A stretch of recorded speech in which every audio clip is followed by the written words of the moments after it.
Welcome to our next episode. I'm not sure where Rahim is. He's missing.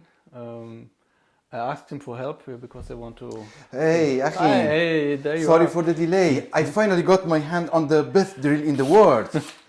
Okay. We want to put it on the wall. Can you please help me?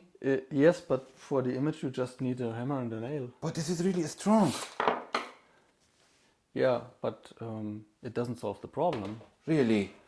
What should we do? What is your proposal then? Sorry. So yeah, actually, as you can see, the topic of today is shiny object syndrome. Yeah.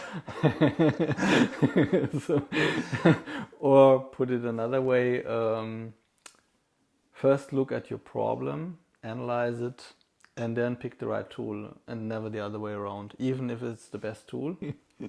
So yeah, maybe it's a little bit of a made-up example, but of course this drill is nice and powerful.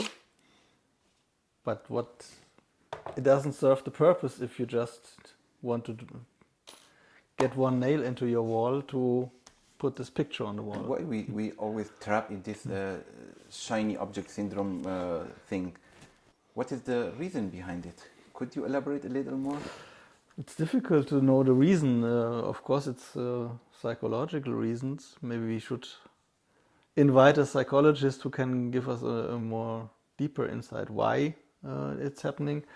I just observed, or we both observed, that it's happening a lot. So I cannot give an answer about the psychological background, reasons for that. Maybe we can have a special episode about this where we invite a psychologist who can explain us the why. But at least we can say that we observe this very often. It's a human trait to always look for the newest technology. And of course, it's the wrong way. If you start with the tool and then search for a problem, that's not what tools are made for. So every tool, as powerful as it can be, needs context, and the context is given by the problem. Therefore, you first need to understand the problem, and then you go to your toolbox and pick the right tool.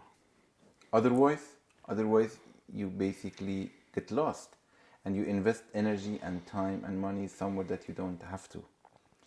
And right, exactly. So one recent example is ChatGPT, which is definitely a powerful tool, but currently it feels a little bit overhyped because it won't solve world hunger, for example. So definitely you first have to look at which problems you want to solve, and then in some contexts, of course, this might be the answer, that this is the tool that actually can solve those problems.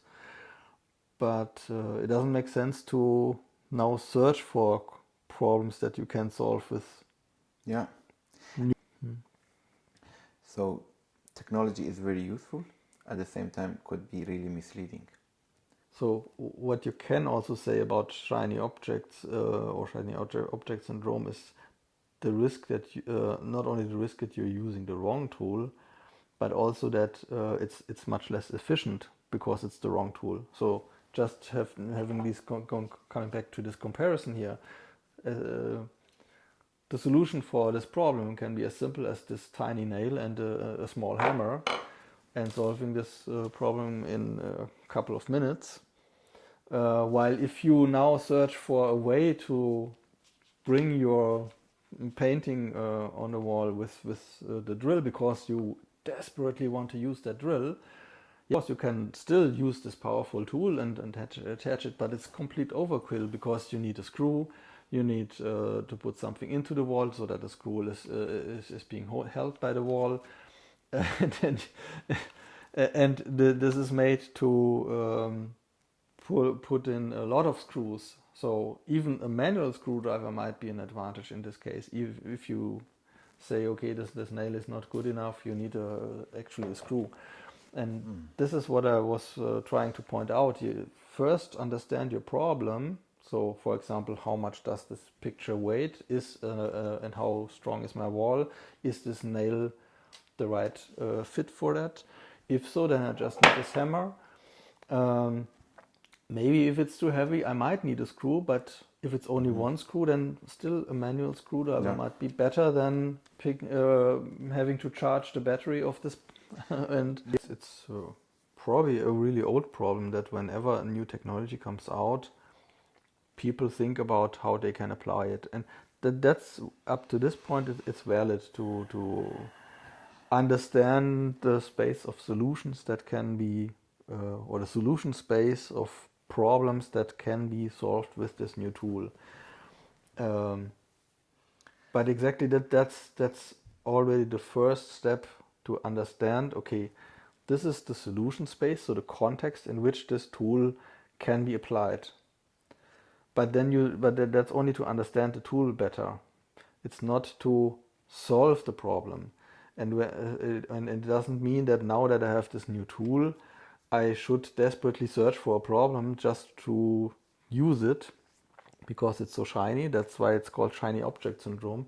And yeah, in our society, we observe this a lot, that people, whenever a new tool comes out, try to desperately use this. Yeah, okay. So, Thank you. I hope it was useful for you. so thank you very much. I hope it was useful as well. So we will see and we will continue with the next episode. And we are waiting for your comments below.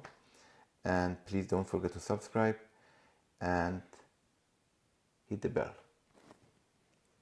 Yeah, thank you very much. Thank you. Bye See bye. you.